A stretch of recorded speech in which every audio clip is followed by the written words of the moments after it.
ताम। क्या नाम है आपका? ज़ैद हबीब। अच्छा, क्या करते हैं आप? मैं MBBS स्टूडेंट हूँ, फाइनल ईयर का। Final year. चले मैं आपसे भी जनरल नॉलेज क्वेश्चन कर देखते हैं आपका कॉमन सेंस कितना तेज है। वो कौन सी ऐसी चीज़ है जिसको जितना साफ करते जाए उतनी काली होती जाती है? जितना साफ़ करते जाए उतनी काली होती जाती है। कोयला।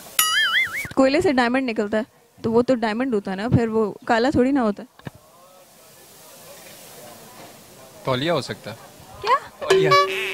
नहीं नहीं नहीं मतलब तौलिया तो हर बंदा यूज करता है, आपका मतलब कि बंदा काले जो करते जाए उतना काला होता जाएगा। इरेजर हो सकता है। इरेजर नहीं। Any thoughts? I give up I guess. इतनी जल्दी गिव अप कर दिया? ठीक है, रुकता हूँ, सोचता हूँ। जितना साफ़ करते जाए उतना काला होता जाएगा। दिल हो सकता है। दिल? दिल काला हो जाता है? हाइपोथेटिकल हुए। नहीं नहीं। अच्छा, तो दिमाग लड़ाना। कोई भी काली चीज हो सकती है। क्या काली चीज़ हो सकती है? जितना साफ करोगे उतना काला होगा।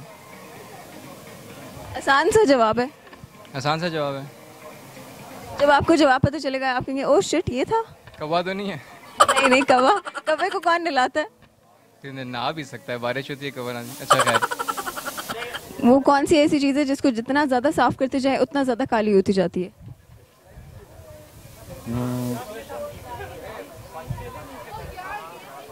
Black board, white board. या यू राइट या। अच्छा, मेरा सवाल ये है वो कौन सी ऐसी चीज़ है जिसको जितना साफ करो उतना काली होती जाती है? जिसको जितना साफ करें, जूते। जूते? शूज चमकाएं आप, उतने काले होते जाएंगे अब। मैं जा रही हूँ, ओके।